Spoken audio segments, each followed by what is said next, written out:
that to the bank. Money now and a lot more when I get in that office. I can take that to the bank. I'm gonna take you to the bank, Senator Trent. To the blood bank.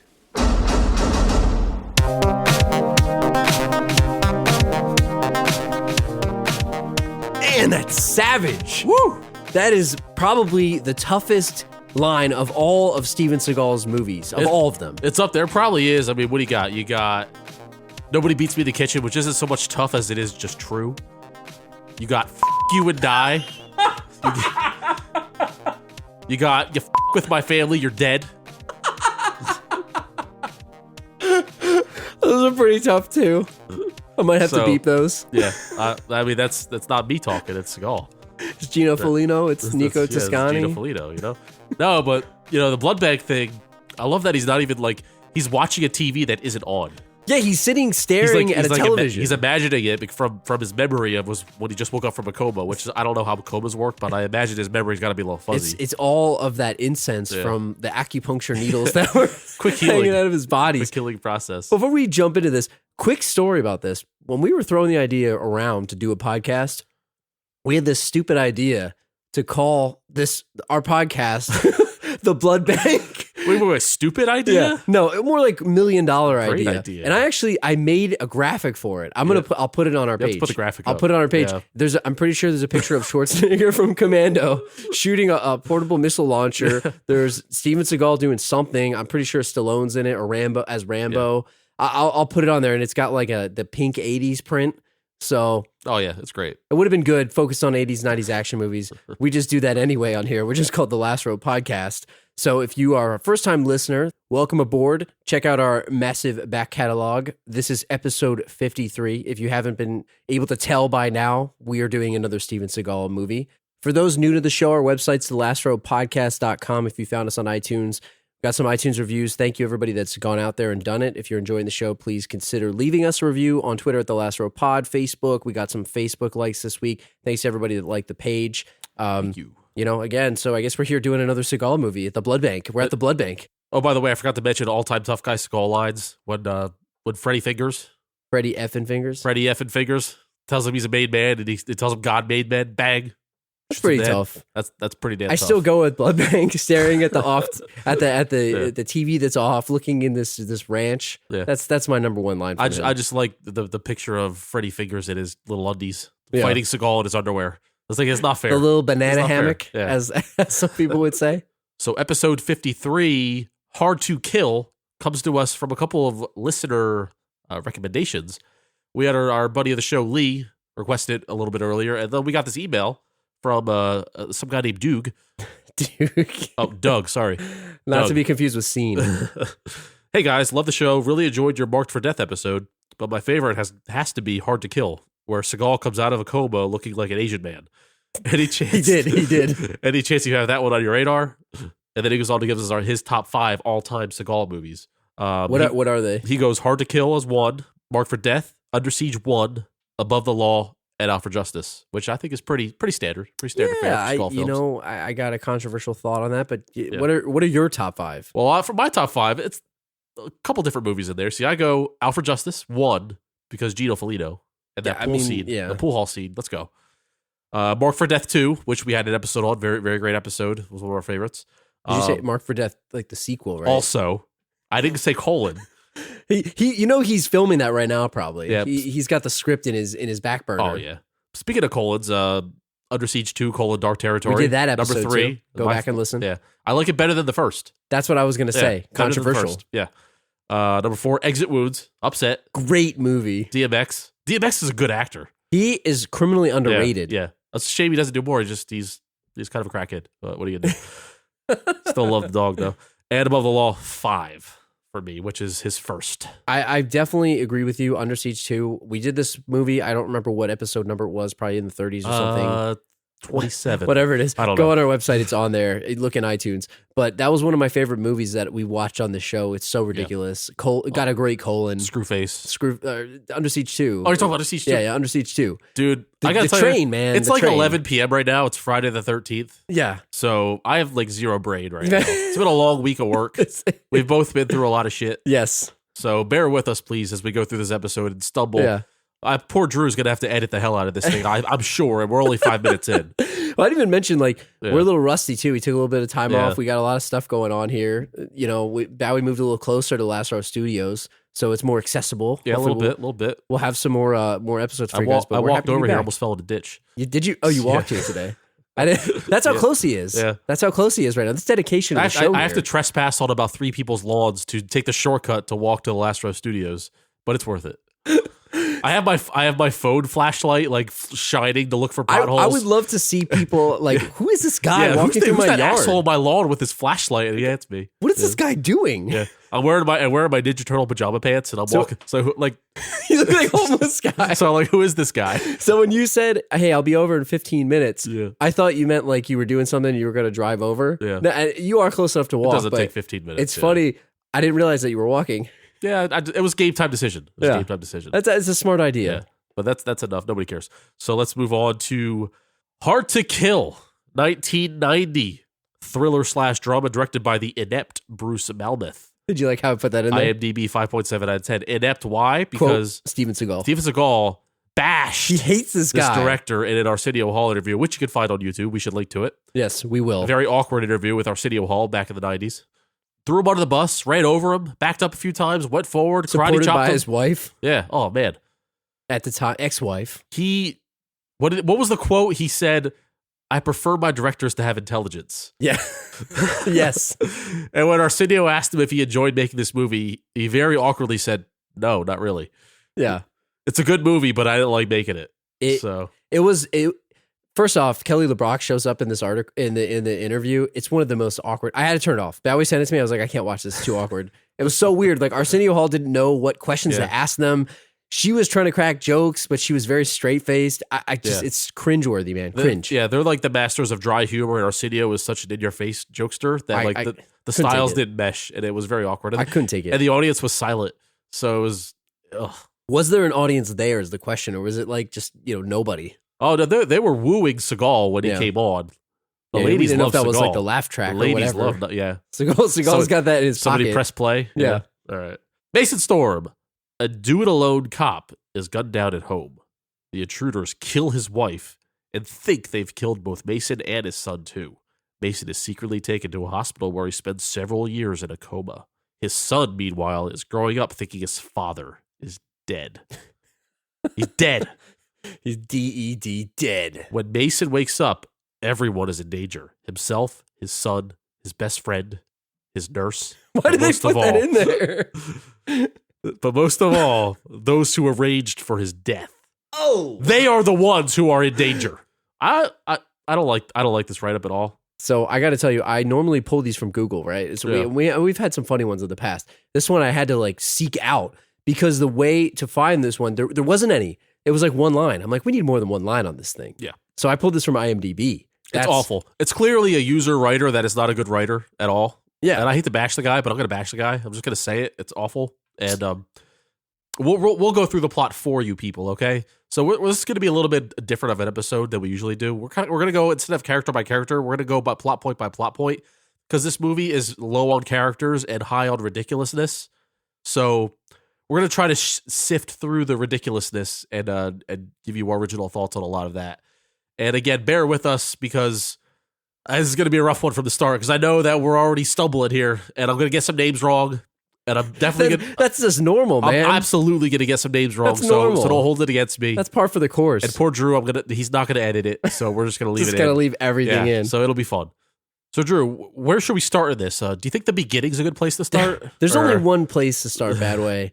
It's at your local Circuit City, where you can pick up the biggest shoulder cam, the biggest shoulder cam surveillance equipment available at the time, which was cutting edge. Do you think he went to the Wiz where nobody Dude, beats the Wiz? He went, I don't know where you get this stuff, but this guy Steven Seagal, Mason Storm, by the way, great name. Great name. Oh, yeah. Tremendous name. Top action movie name of all time. Gets the biggest shoulder cam ever to go hide out the docks. So the synopsis that you read earlier said do it alone cop. Oh, he's a do it alone cop. Let's do it alone cop. He brings his shoulder cam to the docks and he's intercepting some type of meeting between a shadowy figure and a bunch of mafia guys. And goons. Yeah. A bunch of mafia goons. Yeah. It's a guy, he's got like a stereotypical gangster suit on. He's got a hat on. He's got like a pinstripe The suit fedora. on. Yeah, it's a fedora. It's ridiculous. Violation number 1. Yeah. Driving your own car to a stakeout. Oh, yeah. That's like the number one note that I wrote on the list when I was watching the movie is he drove his own car to the stakeout. So when he has to make a getaway, they're going to see who it is. Yeah, like They can run the plates easily. at least like black out the plate or something. Like he drives his car and he parks it in his own front driveway. Yeah. Like don't they give him like a Crown Vic? Doesn't he have some type of cop car that he could borrow? So we know that Mason Storm underestimates his enemies. That's number one. I mean, he's an LAPD officer. They don't really talk about, what his job is. They just kind of throw you in. You see him with this, definitely 1990s technology doing the stakeout. And he's like standing out in the open. Like, Yeah. He's just standing there. He's making noises. He's clanging around. He's talking to himself. Yes. Which, like, you should be silent. Like, you can have a chatty partner when you're on a stakeout, but he's talking to himself. He is, dare I say it, the worst stakeouter of all time. Oh, he's terrible. You don't take stakes out. He's the worst. terrible. So he's clanging around. He's making noise. He's got his big ass camera. It's clunky. He's falling around. He's tripping. He's slipping. And all of a sudden, a goon says, "Hey, who is that?" Because he like drops a can or kicks a can or He kicks something. a can. He's kicking garbage. And then the camera bangs against something. It's so ridiculous. He's still talking to himself. He's like, "Oh shit!" It's like, yeah. things going nuts. These guys notice him, and then they start to like basically chase after him. He beats up a couple guys, gets away, and then goes to a convenience store to like pick up a bottle of champagne for his wife. And the other thing is too, can we talk about for a second his outfits? Like that's going to just be a theme throughout this episode, like it's been for all of his episodes. He's doing a stakeout in like a tuxedo with like a cummerbund, like he wants to be James Bond. Looking a little too classy for the stakeout. But it's like a 90s. I can't even describe this vest cummerbund contraption that he's wearing. It's got like a weird, like you go to the mall to get a tuxedo. It's got that weird print that you see in the cardboard stand up that's like from 1992. Oh yeah, that's what that was. Yeah. So he's dressed up in that. He's fighting guys in a tuxedo, basically. I mean, he's still winning. But yeah, I mean, I guess he's pretty limber in Yeah. this thing. But then he shows up to the convenience store like nothing happened. Like, what the hell is that about? I want to back up just a second. So we're back to the seed of the stakeout. Yeah. So like when the guy investigates, I think of it like you're a Metal Gear fan. Yeah. So like when Snake, like when you're making noise and you get like the exclamation point. Yeah. Or at least the what is that question thing? So you guys around the corner. Usually you could choke the guy out or something silent, right? Yes. He like loudly beats up the guy. Yeah. Behind cover, drawing more attention. Oh, and he does like the neck chop thing that he that's like his signature neck chop move. Like that's like we got to have a neck chop in this. Gotta have a neck chop. You got to have that. But yeah, he's like he's the worst. He's the worst. That's all I could say. And like this movie doesn't represent his skills well. No wonder he hates this director. Yeah. You know why he's a do-it-yourselfer stakeout guy? Because no one will work with him. He's difficult to work with. He doesn't want to. The other people don't want to get caught because they know they're going to get caught if they work with this guy. Here's his performance review. Does not take feedback well. Hard to work with. Difficult to work with. No, that's exactly what it is. It's literally hard to do your job with him because he's making so much damn noise. Maybe his last partner got killed because he dropped his camera. Making noise and he dropped his can of beads and all of a sudden he found out his partner got shot. His shoulder cam. Yeah. So the whole point of this scene is basically it sets up the rest of the movie. Like he catches this councilman. Yeah, Councilman Spoiler Trent. alert. Yeah. Councilman Trent, who is making this deal to basically get a senator killed so that he can eventually take his place. Don't know how a guy dying ensures that he's going to win the election, but basically he's going to win, and you can take that to the bank. I think if he kill the guy, he's like it's a succession thing, right? I don't know. It didn't make any sense to me. I don't know how senators work. I don't know. It didn't make any sense. If a senator dies in office, does the next guy come up? Do you have to get elected? He's a councilman. I don't know. Like, how do you? Any history buffs out there? I don't know about this. You got to get elected. Like, you can't just this guy died, so now a councilman becomes like the guy. Like, oh, his secretary of whatever is going to be the new senator or something. I'll just assume that the marked for death people or the hard to kill people. There I go. The first title. I need to like get a bell to ring or something so that every time you mess up a name or something, we ring a bell. The hard to kill script writers. I'm gonna assume they got it right. So, but anyway, he wants to do this. He wants to kill them. He wants to become this senator, and you can take it to the bank, Badway. Yeah. Which is his signature line. Which catchphrase. How Seagal doesn't instantly, the sleuth that he should be, just figure this out and the movie's over. Beyond me. Yeah. Why the bad guy would use his catchphrase, even if assuming no one's watching or listening? Why would a bad guy use his famous catchphrase during the deal? It's such a habit for this guy that he can't avoid it, I guess. And by the way, this deal should be done in the back of a limousine. Yeah, I mean, why are they doing it there's cars there? Yeah, stay in the car. Like you think about the bad guy, the shadowy figure. You shouldn't see his face. Plotting this out in the limousine. That's the way these deals are done. This guy is obviously an amateur deal doer on the side, right? He needs to call up Donald Trump. We'll have the best deals. Yeah, he would have the best deals. Donald Trump doesn't get out of his limo when he's doing shady deals. All right, he stays in the limo. It doesn't make any sense though. You're right. Yeah. But like this sets up the rest of the movie. So Seagal has this tape, this hot tape. Yeah. They knew somebody was filming them. Or at least I guess they assumed that it was somebody filming. Somebody saw them. Yeah. So they're trying to figure out who it is. This tape winds up becoming that liability that goes through the situation, right? So anyway, it cuts to this random convenience store where Seagal's trying to go home to his wife. I don't know if it's his anniversary or what. No. He's trying to celebrate because he thinks he won, because he thinks he got away and all that. Little does he know that his wife doesn't have any idea, though. The entire police force is on the take to this Trent guy. And so he just went to the convenience store to get a little celebration, a little drink, a little teddy bear for his kid. A little bubbly. All I'll say about this scene is it's got some awesome fighting. It's completely pointless. It's just a showcase for a fight scene. But I think it shows how bad of a police officer he is. Oh, yeah. Tell me why, because I know you know. Yeah. This stood out like a sore thumb. We watched this movie. So, of course, the convenience store gets held up by just some random thugs, right? Latin kings, whatever may have you. And 4 guys... One of them has a gun, and the rest are kind of like useless, right? The one guy has a knife, and he's doing this thing where he doesn't know what he's doing. Yeah, he looked like he didn't know what he was doing. Clearly doesn't know what he's doing. So this guy with the gun is clearly unhinged, but he's also very weak, and he's gonna shoot the clerk. He's gonna shoot him, and Seagal could easily disarm him, like really easily. He even says, the clerk says, "Boy, it'd be really great if the cops were here." Right? There's a cop standing right there. Yeah. And Seagal just has this smirk on his face, like, whatever. I don't feel like doing this right now, right? He just won. Yeah. He just won. He's not. He's off. Yeah. He's off duty. So the clerk obviously, he gets a little unhinged, loose cannon, tries to go for his weapon, gets shot in the chest and dies. Seagal is responsible for that guy's murder. I'm going to go out and say it. Oh yeah, go out and say it. You agree with me? 100%. Yeah, 100%. Just irresponsible policing. Yeah. So the guy's dead, right? The innocent civilian is dead. Then Seagal starts cracking jokes. It's like, all right, I guess I'm going to beat these guys' asses now. But he didn't show any remorse for this guy. No. That just this guy he did it. The guy took a shotgun to the chest. Yeah. But didn't that guy try to he tried to do something? He took out like a baseball bat or his own shotgun or something, and he's like, "Oh, I'm not going to stand for this." No, he took like a blunt weapon. I think it was a bat or a hammer or something. I don't know. But truthfully, I guess that guy, maybe he's seen a bunch of robberies and maybe he's just not going to stand for this shit anymore. Like, these guys come in here, they rob the store every week. Like, he's had enough. Like, get this blunt object out. He's going to go fight these guys. What was he going to do? The guy had a shotgun to his face. Yeah. So another proof that he's a terrible cop is that after the killing of the clerk, he proceeds to talk smack to the guy with the gun who's still holding the gun with another shot in the round. It's a shotgun. For like 30 seconds, he's taunting him. The guy just killed someone. You're a witness. Yeah.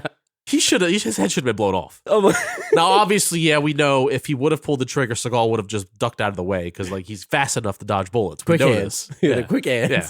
But it's just too cocky. Like, why take the chance? I actually love how he fought these guys. Like, he really took them to task, man. He took them to school.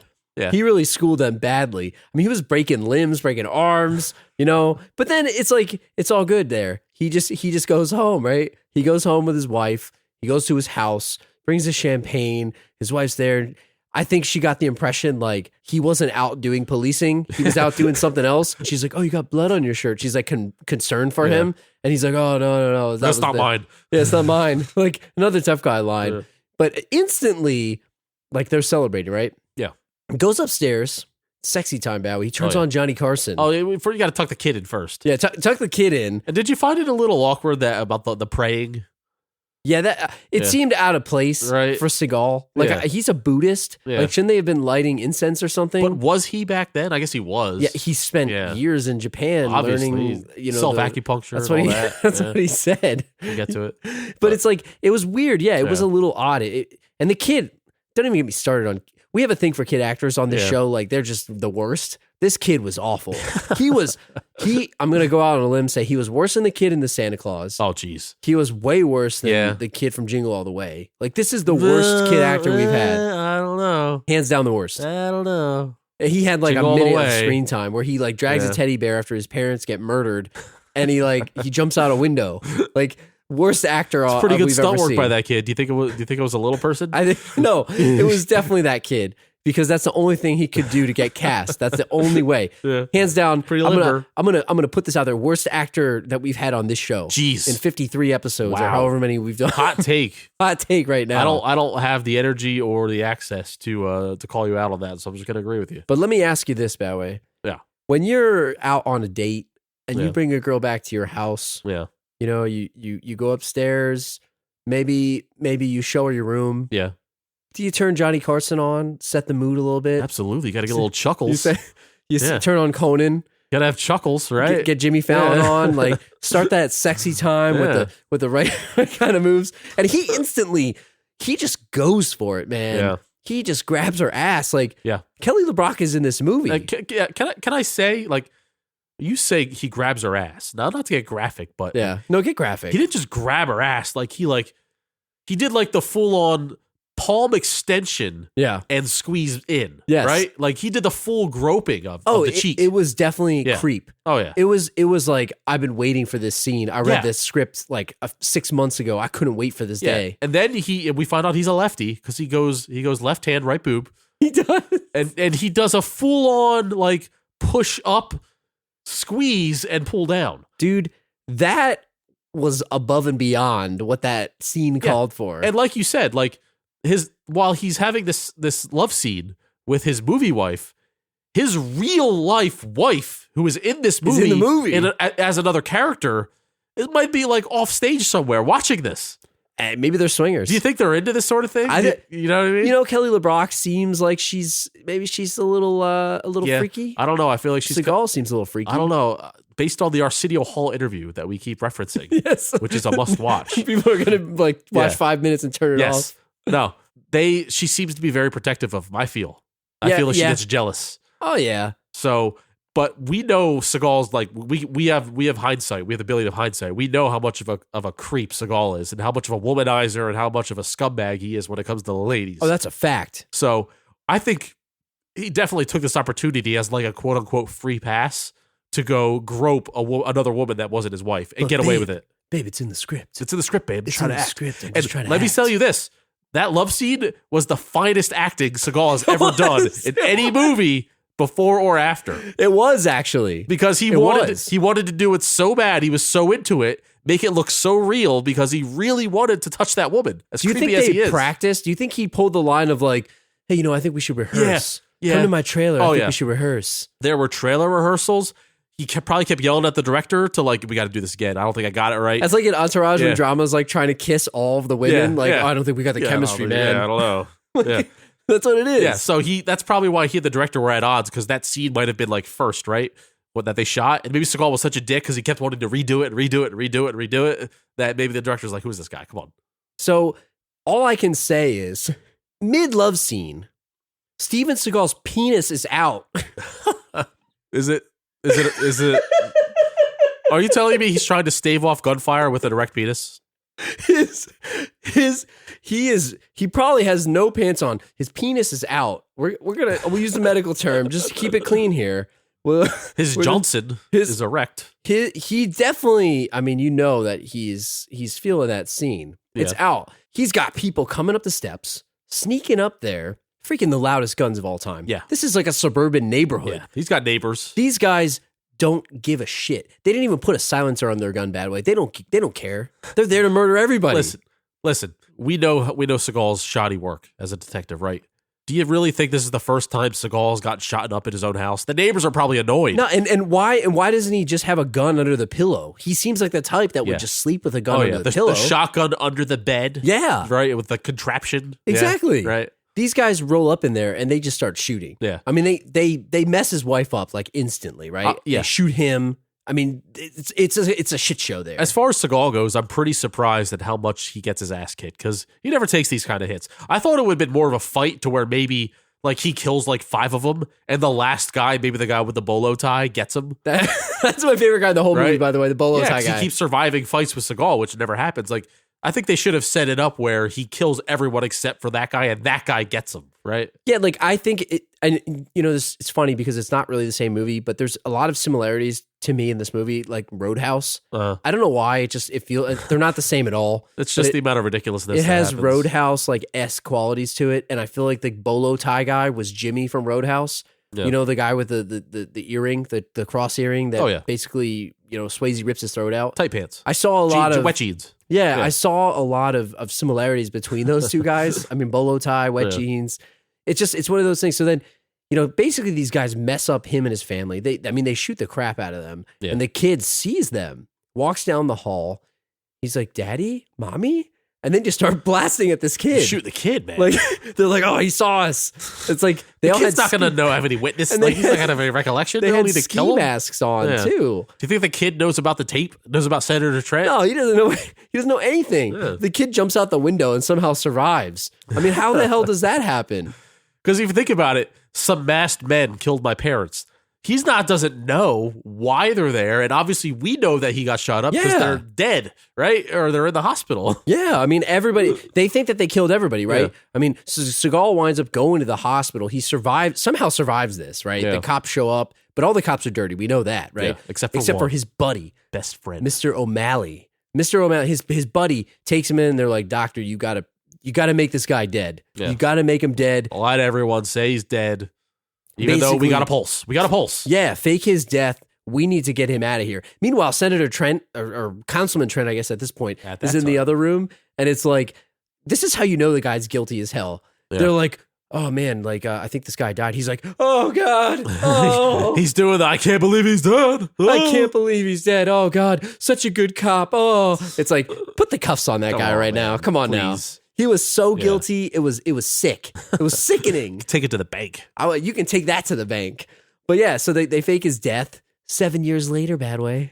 7 years later. So ridiculous. It's going to be the cover for this episode. Yeah. It's going to be on the website. He's got the beard going, got the hair going, and we don't know why yet. We don't know why. All we know is he's in a coma, 7 years. You know what a 7-year coma does to the human body? Dude, you would be like Skeletor. Yeah. You would have no muscles. Yeah. You wouldn't probably, he would be eating from a feeding tube. Yeah. He didn't even have a breather thing in. So you're in a coma for 7 years. I'm not here to call out the movie for realism, but I'm going to call out the movie for realism just a little bit. So usually a coma lasts around like 4 weeks, right? I did research. I don't know anything about this. I did a little bit of research. I don't claim to be an expert. I'm no doctor, Dr. Badway. Badway, MD. Yeah. About 4 weeks. And if your coma lasts that 4 weeks, it might take a week for you to say like a sentence, let alone an actual cognitive thought. Does he remember how to even look? If your around? brain even functions properly after being in that vegetative state for 4 weeks. Now this guy's going on 7 years. That's a pretty long time.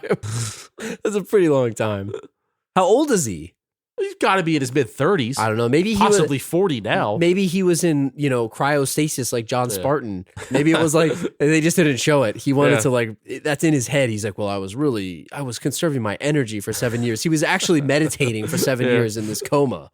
He wakes up with the most ridiculous looking hair and beard ever. Yeah. And I could have sworn, because I haven't seen this in a really long time, I forgot why it was like that. But I remember dude, Steven Seagal wants to be Japanese so bad. Yeah. Oh, yeah. Like I thought he grew like a samurai beard, like in the movie. Yeah. So comes to find out that his lovely nurse and real life wife, Kelly LeBrock, actually carved that beard for him Now, why would you do that? Let's get into the mind of Kelly LeBrock. What is her movie name? Because I'm bad at these names.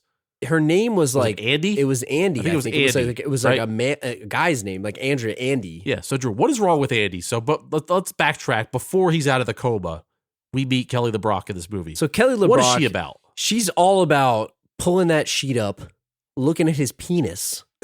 Sexual assault. Yeah, you got to see his junk. She's definitely looking at that. She's creeping on him. What's the role reversal situation like? Say it's a guy looking, guy goes to jail. lifting the covers to look at the comatose woman. Right? You go to jail. You're going to jail, right? Yeah. I mean that's definitely assault, brother. That's definitely assault. But question, it's funny when she does it. Yeah, but my question to you is like, was that in the script? Did she put that in because she seems like the type that might think that that's funny? Or did he tell her to do that? Because the joke, if you remember, like she lifts the sheet and she's like, "Yeah, oh boy, I hope he wakes up. Be ashamed to waste that thing." Oh, geez, man, it's like I just cringe thinking about it. That's what I'm saying. Yeah. Like, you look at that. It's like, did he make that joke? Did she make that joke? Was it in the script? He hates this director, so clearly, like the director probably said we should probably take that out. She, again, based on Arsenio, Now, how many times are you going to hear that in 2017? Based on Arsenio Hall. Well, I watched right? Arsenio Hall, man. Trust me, we're gonna tweet it out. You got to watch this clip. Start at 20 minutes in, you're gonna love it. We'll put the time code in there too. Put the time code. She's like a really dry sense of humor. And she's kind of funny. So I feel like she's cool. Maybe she did ad lib some of this stuff. But let me ask you this: so they say to get out of a coma, and again, this is research. I do this research. It's what I do. That's why this show is good. Or at least, I think it's good. I need to know his credentials here. Yeah. I'm gonna flash his credentials. You got to talk to the person, right? Yeah. You have to talk to the comatose person. Remember Sopranos? Yes. Right? He's in the coma. Tony Soprano. Yeah. You got to talk to. You got to have family. Now his family's dead. Yeah, he's got nobody. He's got no friends, no family. So luckily, Kelly LeBrock, beautiful woman, is talking to her, showing her cat. What else was she showing him? The cat may have been named Pussy. Yeah. Again, another joke. Ridiculous. That may have, it's kind of ridiculous. There was a lot of these. So what do you do? So she's a stranger, so he doesn't know her voice. So it's going to be difficult to get through to him to get him out of this coma, right? Yes. So she lifted the thing up, right? She's talking to the penis. Was she window shopping, or was she actually testing out? We know Seagal as a womanizer, right? Yes. And we saw him in bed in the first love scene. He likes to get at it, right? Yeah. Oh yeah. So maybe her talking to the penis? Like, does she do it often? She was talking to it. She's talking directly to his penis, I feel. And I feel like that would you agree that do you think that's a good way for him to wake up? I mean, it's like a snake charmer, I guess, like exactly. Exactly. This is going way off the rails here. Was it no coincidence that like a minute after she lifted that thing up, she goes and sits down in her office. He starts moving his eyes around like a madman. Because he felt a little tingle. Yes. That's what it was. He felt a little tingle. I think that this woman is a saint and she had the magic touch. He owes her. No pun intended. He owes her. Pun intended. I love how, by the way, like, he's in this coma. He starts to wake up. We'll get to that in a second. But she's like off doing like paperwork. Yeah. And like his thing is like basically freaking out, the chart. And she's just like ignoring it. Like, oh, so I guess this thing's broken. Like, it's like he's waking up. Like, don't you think you should check something? Yeah, that's actually his penis monitor. Actually, it was going nuts. She set it up to his penis so that when it becomes erect, she's like, oh, it's time. Finally. That's what it was. Yeah. Exactly. The penis monitor. Very key in the comatose person. Yeah, so wait. Yeah. So you've done the research. I've done the research. Things. I mean, I've been on websites. I've talked to doctors. You know these things. Now he was actually in a 7-year coma. Hey, man. So then let's talk a little bit about him waking up from this, because you mentioned that the initial love scene was his best acting. Yeah. I would say that this movie is his worst acting. This is the worst acting. We've got two ends of the spectrum in this movie. Like, you go from like, all right, he's like really making love to his TV or movie wife, this blonde woman, and now you go to him waking up from a coma. I'm pretty sure you texted me and you were like, I would like to imagine this is exactly how he thinks somebody would wake up from a coma. Without doing any research. So he wakes up from this coma probably without doing any research on how coma victims, or would you say victims? I don't know. Coma sufferers. Coma sufferers. Comatose individuals. Comatoses. Comatosers. Yeah, I don't know, Comites? something like that. Whatever, something like that. Coma-ers. He's so ridiculous. Yeah. So he's doing the eye roll. He's doing the twitch. He's doing the convulsion thing. And like immediately he's like, where am I? What is this? It's like, what is, you're not going to get speech, man. Again, I did the research. I'm not here to call out hard to kill because he is hard to kill. And he's not a normal man. Yeah. I mean, he is Mason Storm. He is Mason Storm. So maybe he recovers quickly from 7-year comas than everyone else.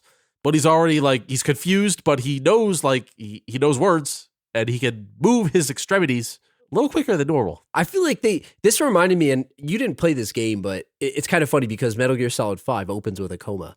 Yeah. And it's very similar. He even kind of looks like him. He's got this crazy beard and the hair, and he wakes up and he's like, where am I? You know, like it was very similar. And then he's trying to struggle to get out of bed. Oh, yeah. This whole scene is ridiculous. But before we talk about him fighting off the guys coming for him. And the escape, which is a whole other thing. Yes. Let's talk a little bit about this massage guy. Oh, yes. Because that guy might have had his eye more on him than Kelly LeBrock did. But he seemed like a nice guy, and he just gets murdered in cold blood. Poor guy. The guy had a porn stash and everything. See, I don't know his name. I don't know if they even said it, but I think he's like a Charlie or a Chuck. He looks like a Chuck to me. Chuck. Yeah. And I think he was into Seagal too. Yeah, oh, definitely. So I think like everyone's like into him at this hospital. That's what Seagal wants. Yeah. That's why he woke up. Like normal man would have died after 1 year in the coma. But like he's just had this love coming from all angles, obviously. That's not the first time this guy put a massage on Seagal, is all I'm saying. That's all I'm saying. All I'm saying. And that's the thing, right? So like he's doing that, but it was like instantly like, oh, he's awake, so we better massage his muscles now. Yeah. It's like, well, you should have been doing, maybe he was doing this, but you should have been doing this for 7 years here. Right. So it's like less than a day in. And he fully understands now that he's awake. Who knows I'm awake? If anyone knows I'm awake, they're coming to kill me and everyone on this floor right now. There was like instructions, right? Kelly LeBrock has to call XYZ if this guy call wakes his up. friend at the police station, specifically O'Malley, when he wakes up. Now Seagal doesn't know that, but like that's the plan. So he thinks that anyone who knows that I'm awake, they're going to kill me. But really, he doesn't know that. He shouldn't know that because he was shot and put into a coma. He wasn't awake when this plan started. What if they got Trent? What if he's in jail? He doesn't know if O'Malley's dead or alive. He doesn't know if O'Malley's on the take even still. O'Malley could have been on the take the whole time too. He didn't know that. I love how like the whole time he's getting a massage, he's like, you got to get me out of here. You got to get me out of here. I like what he thought the massage guy was his killer. Yeah. He's like, get out of here. I kind of thought he was too because he looked like he looked like he had a wig on. DTA, Drew. Don't trust anybody. Stone Cold Steve Austin. He said it best. He wise words. Yeah, DTA. Wise words. Don't trust anybody. Wise words of a stone cold man. Yeah. But yeah, he's the guys are coming for him. This massage artist guy gets massage artist. Massage artist guy. He was an artist. He was. Chuck the massagist. I want to get a massage by Chuck. Yeah. But yeah, he gets murdered in cold blood. Meanwhile, guy, like by bolo guy, no less. Bolo tie guy. He's in a doctor's coat. He's like, oh, can I see the file on your coma patients? The receptionist goes, sure. And then another doctor walks up a minute later and said, do you know that guy? And she's like, no. The security guard. The security guard. Yeah. He's like trying to chase him. Yeah. He's the most henchman looking doctor ever. Yeah. The lady just gives him the file, and the security guy's like, you just gave him that file? And who is that guy? You know that doctor? No, I don't. You put glasses on a guy and he looks like a doctor. Yeah, he's a goon doctor.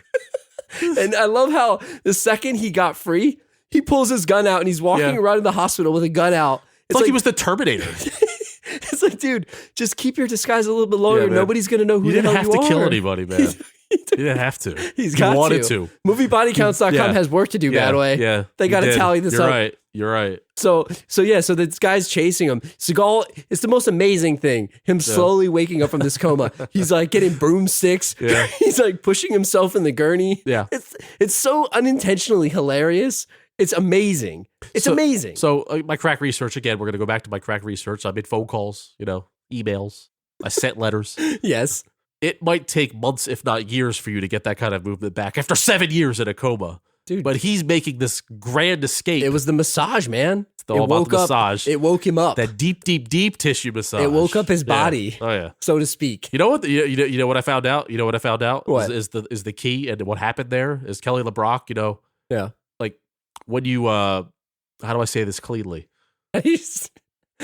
How do you say it cleanly? The key to like getting all the bad, like getting the muscle back is the release. The release. Okay. And there were a few pre-releases throughout the coma. And I think that's why and then, like, this is a thing that doctors don't even know yet, and it's like a secret. But what if it's a treatment that they have to do? But that's what we need to do. All these coma people start jacking them off right now. Let's do this. It might save their lives. Oh man, we really are earned our parental advisory It's midnight today. It's midnight, Drew. Yeah, you got me here on midnight. This is what happens. We really earned our parental advisory today. It's like a werewolf. So yeah, but I mean, this could be uncovering classic coma research here.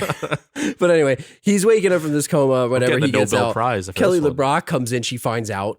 She's trying to get him out. She's comically Benny Hill pushing this gurney through everything, banging into everything. They get in her car and they leave. She goes to some ranch. Which, by the way, is a doctor friend of hers. She's house sitting. So logically, this makes sense that no one knows that she's there. Did you notice how Asian this place looked? Oh, yes. Do you think Seagal decorated it himself? Yes. Oh, yeah. Very, very Asian looking. Just happens to have a box of acupuncture needles. It's got a dojo. Yeah, it's got a dojo with some kendo sticks. And then he tells her too, he gives her like a whole list. He's like, I need this, I need this, I need this, go get this, and I'm going to give myself acupuncture. He says that, I quote, I need these herbs and needles for my recovery. She's like, what? What? What are you talking Herbs about? and needles. So she goes out in the same getaway car again, by the way. Come on now. It's got a bullet hole These in two it. are these two are made for each Yeah. other. She's driving this white Mustang around. It's like a blatantly obvious car. These guys are out in the look. Yeah. He first off, he's like worried about even just being there. And she's like, no, I'm house sitting, blah, blah, blah. Like you said. Nobody knows I'm here. Not even my parents know I'm here. Nobody knows. He starts one of the weakest recovery montages I've ever seen in an entire movie. I mean, this is like, I feel like I could be in better shape than him. And I know he's in better shape than me. Well, let's go through the list of what he does, right? Hit me with it. He starts by swinging some kendo sticks. All right. Stick swinging. All right. He's got good. some stick swinging. All You right. get the muscle and the arms back. We got that. He gives himself acupuncture after Kelly LeBrock comes back with Very the weird. needles. Can you give yourself acupuncture? Isn't that hard to do? I feel like you would not be able to have the precision to put it exactly where it needs to be. He had them on his back. Now, my question is, like, you can't just say, hey, a nurse, can you put this needle on my back? It doesn't work that way. Put it right here. Yeah. But they didn't show her doing anything. No, there's He no was way doing he it has the himself. reach to go back there. So, Maybe that coma limbered him up a little bit. I don't know. He punches wood for about an hour, which is like the funniest thing ever. And they're not like tough punches. They're like precision, weak punches. He's punching straight out. And I like how, first off, they showed the progression of how hard he was punching this wood. He put a concrete block down, poured some concrete, and then put this wood in there and started punching it. He sort of ran up a hill, I guess. Sort of ran up a hill. He jogged up a hill, and then he comes back down to the bottom of the hill and then punches the wood so hard that the concrete breaks. So, but he runs up this hill like, he's wearing like total dad clothes too, by the way. Like he's wearing like a loose tank top. Yeah, tank top that's like a triple XL. Cuffed sweatpants. You know, back then, I guess cuffed sweatpants were hot before they weren't hot. And now they're hot again. You know, so he's wearing that. And then he jogs up this hill, but he's like running so slow. Yeah. What is he doing? He just got out of a coma, Drew. Give the guy a break. What is he doing? And then he goes back and gives himself more acupuncture with incense things hanging off of it and smelling it. With the motivation of the press clippings of him and his wife's murder, right? Just everywhere. Staring at it, like They're Batman. everywhere, like a psycho, right? It's like Batman style, Yeah. like looking at Martha Wayne. Yeah, now mind you, like not much time has passed. It's like this is still new to him that his family's dead. Like maybe a couple days, maybe weeks. I mean, it's 7 years in life, but it's got to be like, it's got to feel like it's a probably week like to him. it's probably like a week we're talking about here. Yeah. Yeah. And- What moves he was able to do day one of coma recovery? Like extrapolate that for a week, and that's where we get to when he finishes this montage. And he finishes it Badway Oh yeah, with a bang. with a bang, With a bang. a literal Badway. bang. A literal bang. After finding out his wife is dead for about a week, 7 years in real time, a week in his coma time, was it the right move? No, not at all. Why But maybe not? he needed the release. Why not? I think it's a violation. He's trying to get revenge for his wife being dead. Yeah, Like I feel like personally, it totally muddies what you're doing. Like, It why are does. you even going to Why- see, like yeah. the memory of your wife is tarnished. That's a great you just point. banged your nurse. Why hell bent on revenge for having your wife killed? If you sully the marriage just by Right. I feel like the laws of the world, you're not really divorced yet. After not divorced, but you're not like separated from your significant other. You gotta She come to died terms a with week it. ago, right? Yeah. And I know it's 7 years, but it's not 7 years. Not to him. He woke up. Not to him. He just woke up. I guess he might fresh. think his kid's dead, so maybe he's only doing it for his kid being Yeah. dead. His kid's alive, but he thinks he's dead.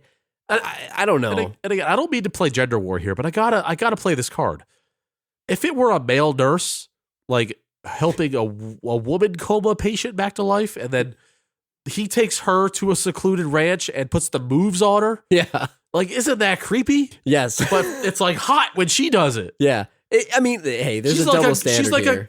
this is almost she's almost a necrophiliac. Yeah, The way she was macking on his comatose junk. Yeah. I mean, Isn't it creepy? like he's back in there. She walks in like this like sexy outfit. Oh, Let's yeah. be real, Badway. Do you know the line Which she is said? sexy. Do you remember the line I she don't said? remember She what had she a said. rose in her hand, and she goes, I just thought you might want a flower. What? Symbolism much. And then he just lost it. He immediately just went for the kiss, grabbed the ass, grabbed the boob. His moves, animalistic his moves, instincts. his two moves. This is hot, red-blooded male, Badway. And then this was like, you saw a glimpse of what the Seagal bedroom was like. yeah. The real Seagal bedroom. I feel like I wonder how was the crew like? Oh God, get a room. Pretty disgusting. Like, would the crew rather watch him make out with not his wife, or would they rather watch him make out with his I wife think it's there? him in a sexual nature is just gross overall. Like, Doesn't if matter the who he's crew's like with. covering their eyes. Yeah, it doesn't matter who he's with. Him is gross. Like some actors, like you don't want to see in a sexual way, and like he's one of them where it's like it's Yeah. disgusting. But yeah, I agree with you. It's definitely it muddies the waters of.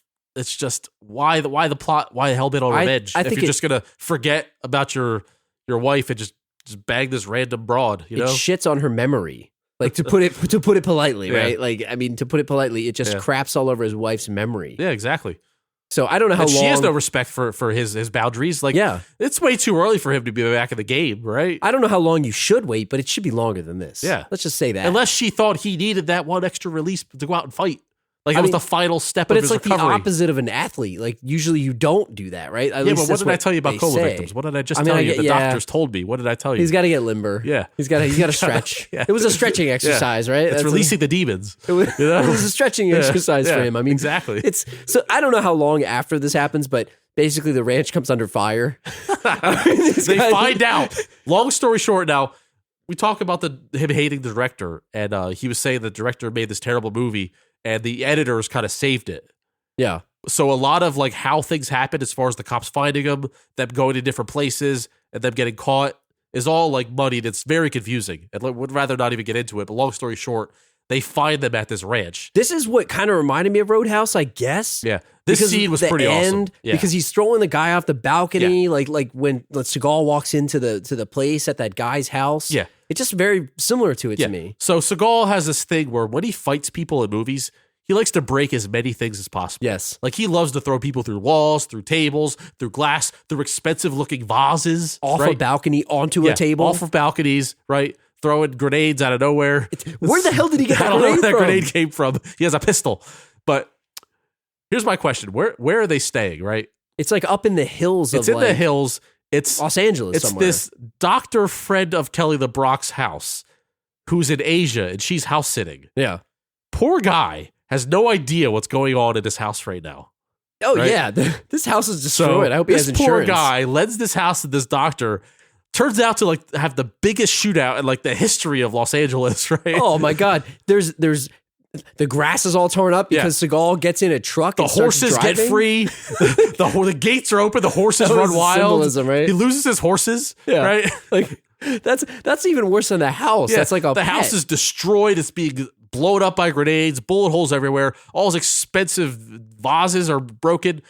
How much damage do you think is incurred in this poor doctor's house? That Like, house could be a monetary so value. This is 1990. Yeah. Well, I have to check Zillow, but I don't know what 1990, what the Zillow equivalent. Can we get the Zestimate for that? How much does that house cost today? Say it's in the hills of Los Angeles. It's at least $20 million. Yeah. Because the property there Yeah. was ridiculous. It was so huge. So not only is everything broken in that house, it's also now a murder house. yeah. You can't sell it for market value when there are 20 dead bodies of goons lying in that house. Well, he threw that guy off the balcony. My favorite part, though, was when he was driving around on the grass, like doing donuts. It's And like they're- insult to injury. they're It's shooting- like, The house is already screwed Oh, up. your house is screwed up. Let's go mess up your yard, Might as well too. just do the donuts. It was so awesome. And then the car has all these bullet holes. Yeah. They leave, and then he trades it with some Mexican, like they were like a gang member or something. I got the impression that it was like another gang member, like in the beginning from the convenience store. Yeah. And it's like, the guy's like, yo, how hot is this car? And he's like, what did he say? It's nuclear? It's nuclear or something like that. And the guy's like, all right, I'll take it. So he takes his car. It's got the fuzzy dice. They're driving all over. I don't even know what the hell they're doing at this point. They know they need to get the tape back. The tape is in the wall. Yes. So what's the next logical conclusion? Go back to his own murder house. Old murder house. Where his wife's Seagal now dead. has 2 murder houses, by the way. He's got a lot of murder houses. A lot of on murder it. houses. He's not a very good real estate agent, is he? No. He poses as a real estate agent. He goes to a store to get fancy clothes so he could be a real estate agent. He got his tuxedo back again. Yeah. He goes to this house, and Kelly LeBrock's like, talking to this poor pregnant lady. She just like, they're probably building the nursery. They got the contractor. She's so happy they're doing renovations in his house. She's This like, piece this of is crap house that had somebody murdered in it. And he's like in there busting up the wall to get the tape out. He gets the tape out of the wall, and he's like insulting their contractors. Just blatantly breaks this. It's terrible. I mean, it doesn't even matter. The whole movie kind of catapults from here. And basically what happens is they get this tape, they go back, he finds out his kid's alive. O'Malley's there trying to help him out. I know I'm speeding through the plot here. No, please do. But basically O'Malley says, hey, we're going to get your kid. It's at this train station. We're going to meet up, and then you're going to go with him, get the tape. We got to give it to this TV guy. The TV guy's at the hotel. He's going to expose the truth of Senator Trent. And by the way, Drew, you are describing this perfectly. But again, like the editing of this movie, it's impossible to follow just because there's so many cuts. So hard. It's like you don't know whose fault it is that they get caught. The cops know where they're going at every move, and the goons know where they're going, like the dirty cops, and the goons know where they're going at every move. So forget the tape part, right? So long story short, they eventually get the tape to the press, right? And we find that out later. I want to go back to the kid, the son. Yes. Sonny. The worst actor ever. Sonny Storm. Wait a minute. That sounds like a wrestler. His name is Sonny Storm. That sounds like a wrestler, doesn't it? Yes, it does. Oh, man. I just got that his name is Sonny Storm. The first time I said it out awesome. loud, it's ridiculous. Was Sonny his name, or was it Sonny like... Hey, Sonny boy. Like, hey, Sonny. Hey, Sonny boy. No. Well, either way, forget that. It's ridiculous in its own right. So he's at the train station with O'Malley. And O'Malley, before they're ready to skip town, says to the boy, I got to tell you what, your daddy loves you very much. Guess what? He's alive. And it's like, you can't tell that kid your dad's alive until you know it's safe and the coast is clear and everyone's behind bars or dead. Right? Yeah. Isn't it a major risk and a total mind F for the kid if you tell him your dad's alive and then maybe 10 minutes later he might die again from another gunshot? But he was just so excited because him and his Seagal just shot up a bunch of flower pots like a scene before that. Like, they got to test their guns out. No, you're absolutely right. You can't just tell him that. Plus, the kid that. First off, he doesn't really like have any time to process this. No. Like, I got the way. impression that this kid 7 years later, I don't know how old he was at the time of the 11, murder. 12, maybe. Maybe the time he was like 5. Yeah. So 7 years later, call him 12. He's there. He looks older than that, but whatever. He processes this pretty well. He looks like the type of kid, like his dad got his mom murdered, basically, because he was a cop. I took the impression that this kid would hate his dad, hate the guy that's trying to put him in witness protection, like, you ruined my life. Yep. You know, like, he took it pretty well. Yeah. Well, I think the kid was young enough. If you're 4 or 5 years old and you go through that experience, it's better than if you're like 8 or 9. I guess. Yeah, you know? didn't form your own. He wasn't like, old thoughts enough to like fully process it. Probably. I'm no child psychologist, but that's my take on it. So we're gonna fast forward to the hot tub. No. You're missing a very key scene at the hotel. Oh yeah. Where they transfer the tape or whatever, but they get found out by the bolo guy and his goons again.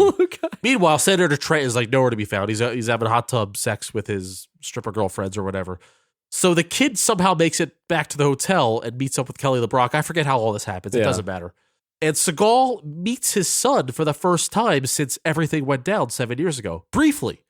So let me break down for you really quickly what happens here. And maybe you didn't like fully like process this when you watched this, Drew. He meets his son. Hey, how you doing, sport? I'm alive. Cut to, he has to fight a guy in a mullet and snap his neck in front of his kid and then go back and say, hey, son, I love you. Yeah. I missed you. So in the process, messing up a guy's hot dog stand. Yeah. Breaking up the guy's hot dog stand, throwing his shit. And again, the Skull loves to throw people through things. Threw him in the grill. Yeah. Ruin this guy's business, right? So how do you destroy a kid's mind? You thought your dad was dead, and now you find he's alive in one day, and at the same time, you see your dad, you visibly see your dad murder someone. Yeah. And then he comes right back. Hey, son, I love you. What's going on? Good to see you, buddy. Hey, buddy. Hey. He didn't have to kill that goon. He could have subdued him, right? He didn't have to snap his neck. It was kind of a subdued neck snap. If you he didn't do the what was it? What's the movie where he's like, oh, it's Desperado. Yeah. He's like, oh god. He doesn't do like the full on like twist snap. Yeah. He did the chokehold snap. It looked the trachea crush. Yeah. It looked like a sleeper hold pretty much, but then I heard a crack. Yeah, it was a trachea crush. It was a trachea crush. There's definitely something breaking. So if you're this kid, you're okay, my dad's dead. This is all within an hour, right? Yeah. My dad's dead? No, wait, my dad's alive. Oh, wait, there's my dad. Oh my God, this is so weird. Holy shit, my dad just killed that guy. Holy shit, my dad's hugging me like everything's normal. Oh my God, I hate my dad. Yeah, right? This kid is ruined. He's a serial killer, right? Yeah. I still think he's traumatized from seeing his parents murdered. Yeah. Like, when he was 5. This kid's been through a lot. A lot. So we mentioned Trent was in the hot tub hanging out with basically some hooker. I assume it was a hooker. Maybe it was his wife. I don't know. Those are baseless accusations. Based on her promiscuity in the hot tub and that bikini and her long underwear. The underwear had like the straps came up so high they were over her shoulders. Yeah, it was like suspender underwear almost. It was 1990, I guess. But like imagine like it's not a one piece because like her boobs are showing, it's the but Borat it's like thing. It's like imagine if they had holes on the sides, you could put your arms through them. It's the Borat underwear. Yeah, exactly. It's pretty much the Borat it's underwear. So high, but it covers the whole butt. Yeah. Oh, you know what? Was this is rated R, right? Of course it's rated R. I really thought they were just going to throw boobs in there because they didn't show the boobs. They didn't show any, even when he was gripping up his wife in the beginning. This was the opportunity. She was clothed. They didn't do it. Yeah. I thought for sure as hell. Maybe that's why he hates his director so much. Yeah, you didn't show the boobs. Let him show the nudity. Show the boobs. So anyway, whatever. The Trent's there, the house. Seagal finds him hiding in a closet after an awesome beatdown. Yeah. We got to talk about this. Oh, yeah. The fight at the pool table. Oh, yeah. He walks in. He's like acting so cocky. Seagal is so good at pool table fights. This is the second best pool table fight in the history of Seagal movies, and that's saying something. The other one is Justice better. Yeah. Because he puts the cue ball in like a white t-shirt and just starts bashing guys' teeth out. But still, the fact that this is the second best pool fight is pretty awesome for Seagal. I mean, when you stick a cue through a guy's neck, it's kind of intense. Yeah, it's kind of a badass. And I thought it was kind of sweet justice that bolo tie guy got killed that way. He got the biggest death. He was kind of the semi-boss. What is it? The pre-final boss? He really is the final boss, and it's pretty weak. Yeah, well, it's kind of like in Under Siege 2. Yeah. Where the general was kind of like the big bad the whole time, and then he got punched 37 times in a row. Yeah. You know? And then the geek missile launcher computer guy. That's like Trent. Like he's the final boss, but yeah, he's like Trent, but he can't fight. I mean, Trent's hiding in a closet with a shotgun. It's like Krang, you know? Yeah. Where it's like his suit is the boss, but if you had to fight Krang the brain, it's like he wouldn't stand a chance. Yeah. But, Trent is so inept. Just like the director of this movie, according to Seagal, he has a shotgun. Immediately, Seagal commandeers it and puts it in his mouth. And they put like lipstick around his lips. If you notice it, it's like a red circle, to make it look like blood. It was like the worst movie makeup ever. But he just basically threatens to kill him. And then they show up and the movie's over. And that's it. Yeah. They're like, hey, Seagal, don't do it. Here's the thing. He was hard to kill. And he was marked for death, and he was out for justice and all that stuff. He was all those things. But was he on deadly ground? He was not on deadly ground. The deadly ground was that poor doctor's house. Yeah, that's deadly ground. But at the end, he didn't get revenge. Like, he let him live. And I guess because at that point, the cops busted in. Yeah, he couldn't do it. It wasn't self-defense anymore. Yeah, he would be a murderer. Yes. He wanted to kill him so bad. So bad. Oh, yeah. He should have shot his balls off. He fake shot his balls off. Well, he said, I guess they're smaller than I thought. And it was like the tough guy line of them being small, but I don't know. And we'll get to some trivia in a second because I have some for you. Yeah. You can tell that Seagal had problems with editing, and I saw something that said Warner Brothers edited the crap out of this movie because it's all over the place. But I can tell you what's not all over the place. One amazing thing, and it's probably my favorite part about the movie, besides Steven Seagal's hair. Yeah. The freaking music in this movie was awesome. Oh yeah, It was so good. It was so good, dude. Yeah, it The was. electric guitars, it reminded me kind of Saved by the Bell. See, I wish I would have seen it when you said that, because now I want to go back and kind of There's think like of that. those Yeah. like soaring electric guitars. It where did it's have like, those interludes. "Wah, It did. wah, wah." It's like, it's awesome. That's I what kind of like it. And there's a couple saxophones. There's not enough saxophone these days. No. You got to get more of that. No. I just thought the music was awesome, and it had an amazing 80s feel to this movie. It I did. love this movie. I It do. was set because like 1990 is still the 80s. Like that's how I say that. I was going to ask you Yeah. in the beginning when you said 1990. Is 1990 the 80s or the 90s? Yeah. It's the transition year, I Well, guess. Yeah, well, I guess this movie was probably shot in 89, so it still counts. But I still say the 90 is the 80s. I want to give you a couple pieces of trivia. Just okay, go ahead. Can I cut you off real Yeah, quick yeah, one yeah. second? Before we get there, I want to talk about the ending of the movie, about him sparing him. Sure. Right? There was a second cut where he did kill him. Okay. He did get revenge, and I have the way he died, which was pretty badass, and I kind of wish they would have done this. So Senator Trent has a poker, has a fireplace poker in his hand, Yeah. right? So he tries to stab him with the poker, and Seagal does his judo flip, whatever he does. So he kind of flips him in the air and smashes him down onto the fireplace, and his neck gets impaled with like the fireplace opening, Oh, wow. right? That's and that's pretty how he awesome. goes down. That's pretty good. It's a pretty inventive death, I See, feel. I would have liked that better, actually. And he like, and again, it's still like he killed him within the confines of self-defense, where it's like it's by the fireplace. He's trying to stab with a poker. It all makes sense. Was it really self-defense? We know this guy ain't killing anybody. Yeah. And I want to know what the line would have been had he killed him. Now they don't have there what the line was, the badass tough guy line after he kills the guy. He already used the blood bank line, so he couldn't say that. Or could he? Could he go back to the well for some kind of blood bank line? You can't reuse it because No. he already. I mean, Bank's all full. yeah. I don't know. I guess I'm the not blood a writer. bank's full. I told you I was going to take you to. Maybe it would be I told you I was going to take you to the Yeah. blood bank, and now I did, or Yeah. some crap like that. I Yeah. don't know. But I wanted to know what the line would have been, and I guess it's something we'll never know. Steven Seagal knows in his heart of hearts. Yeah. So let me give you just a couple pieces of trivia. We already mentioned that they were married at the time. The other thing that I thought was actually very interesting was that Kelly LeBrock had been pretty much retired from acting at this time, and she Yeah. only did the movie as a favor to her husband, Oh, that's great. which really leads me to believe that he made her say those things about, oh, that would be a waste, and the penis monitor and all these things. Like I feel like that was definitely his doing of the script. Oh well, it's true. I agree. And the other thing was, we already talked about his lack of respect for this director. He called him a very poor director. And in a 1990s interview, not the Arsenio Hall one that we kept talking about before, it says, I think that it's a miracle that this guy can put one foot in front of the other. Oh my god. Apparently, he didn't like the action scenes, and he also didn't like being excluded from the editing process. Oh, Would you want him hovering over your shoulder? He's probably such a dick, right? Would you want Seagal. him there editing Yeah. this movie No. with you? No. Absolutely not. That's the definition of micromanager. Do it this way. Oh, make this. Do that. Oh well, we've discussed in the past with our previous two Seagal movies about him just changing the script on the fly because he doesn't like the script, and it's like, you didn't write the movie, dude. And it's like he's got his hands on everything. He's a perfectionist. And the last piece of most important trivia for you today, Badway, Yes. is that Steven Seagal's iconic ponytail made its first appearance in this movie. Forever changing the course of human life. Marked for Death was, I think, like 8 months after this. Yeah. And I'm going to tell you, this was also his weakest ponytail. You could tell, like, guys like growing his hair out. It's like, Yeah. sorry, I got to get through the scumbag phase. Yeah. This thing was like wispy. It was a wispy ponytail. Like, it gets much better when you start looking at these other movies. Yeah.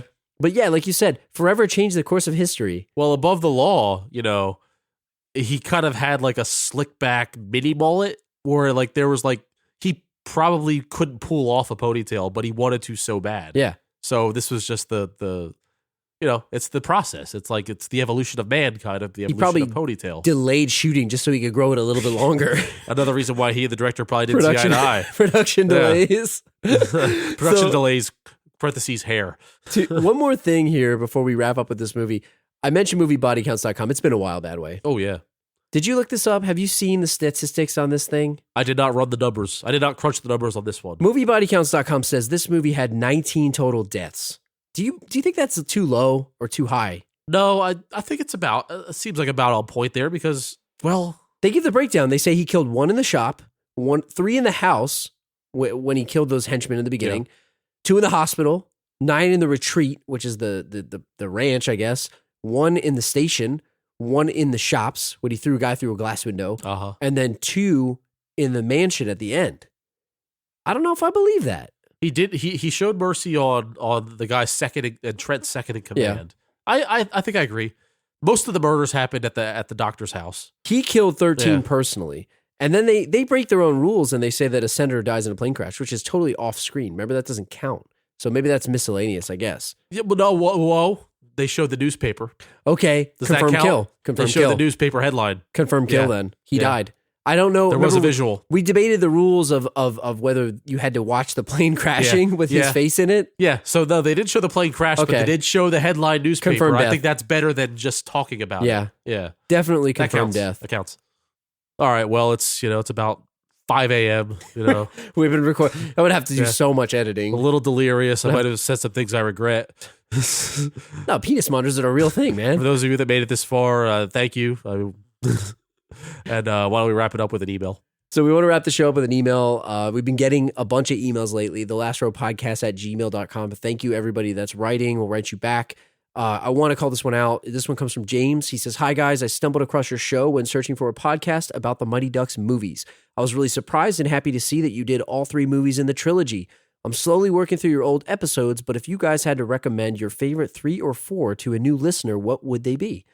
P.S. Couldn't believe that theory about Bombay killing Orion's wife. Awesome. Thank you." Well, so Badway, what are your 3 or 4 favorite of our episodes? If you had to go back? Spot here. Just name a couple off the top of your head. Home Alone 2 was maybe one of my personal favorites. Yeah. Roadhouse, Mortal Kombat. I love Mortal Kombat. Yeah. That was fun.